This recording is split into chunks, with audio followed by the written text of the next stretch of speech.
It's more than a jumper. It's a tradition, a legacy. It crosses our hearts and unites us all, and now more than ever. It's time to don the sash.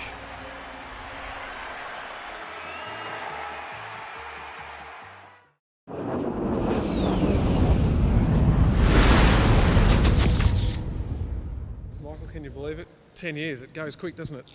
Yeah, it has, and it's when you would ask me in 2004, where we'd be in the long walk. You wouldn't think we'd be 10 years later on, and I just love what it's created and what it's done, and what the football has done to follow that, in terms of bringing people together. And I think the Indigenous round and Essendon and Richmond have played their part, and the players and the coaches to make this a special event and a celebration, and the long walk to be a part of that is obviously the relationship with football and what it's done in terms of reconciliation and moving forward. We couldn't ask for a better partner who we see AFL and the Essendon Football Club and all clubs have made a difference. How much more does the game have to do, the AFL particularly? I think it's like anything. You've got to keep raising the awareness, as we do with the long walk, and I think the AFL does it well, and our players lead, in, for example, like Paddy and all our Indigenous players. And I think that's important. It bridges that gap and that relationship and understanding.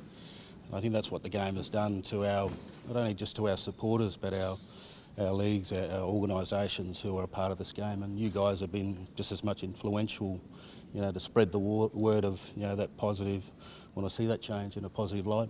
Paddy, how much respect do you have for the man beside you and what he's done for the game? Yeah, huge respect for him.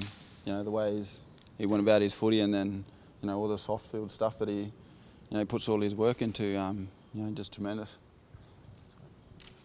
Well, we heard it with you what was happening in Federal Parliament last week with the Attorney General and the push to change the language around bigotry, and after all the work that you've done, something like that happens in our Federal Parliament?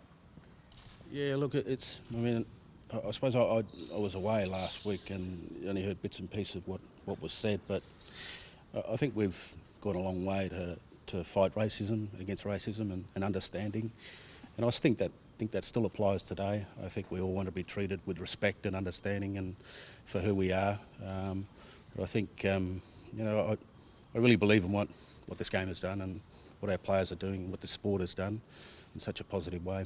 So, that's for the governments to decide.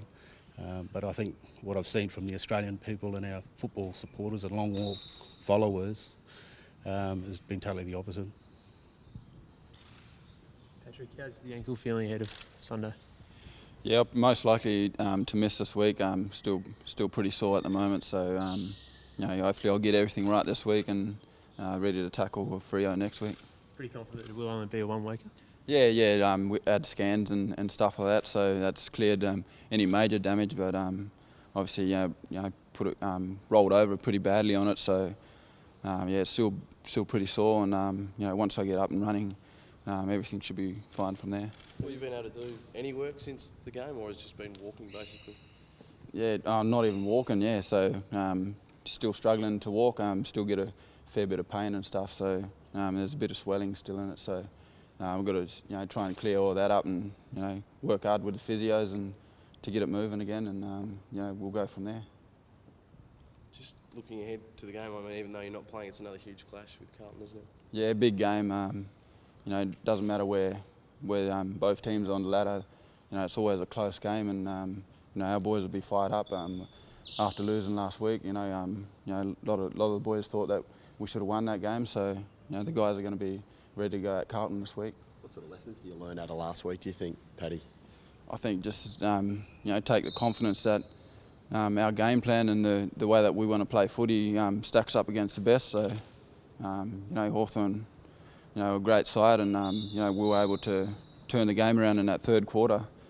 So the guys will take heaps of confidence out of that. Are you confident that you've got enough big man power with you obviously not playing to tackle Carlton in that sense? Yeah, I reckon that, Joey and Jake Carlisle doing well up forward, and they'll probably have to shoulder a bit of the ruck this week, but they're players that can play anywhere on the ground, so that's one of the good things about our team.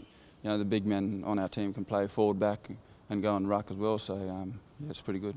Do you think Fraser Thurlow should be elevated to take that spot for the next week?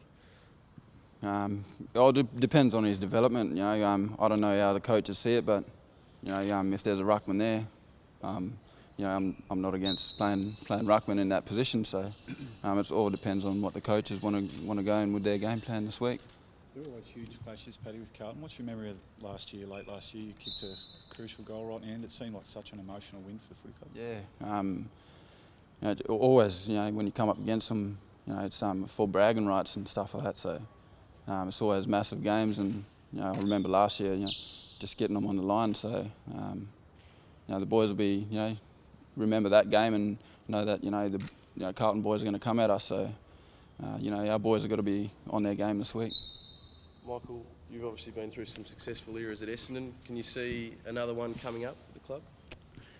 Oh, I think we've developed the side, and I think it showed on the weekend that, you know, how far we've come. It's a good measure for us, I think, against Hawthorn. So I think Paddy was saying, you know, obviously it's a real good gauge where we're at and where we're going.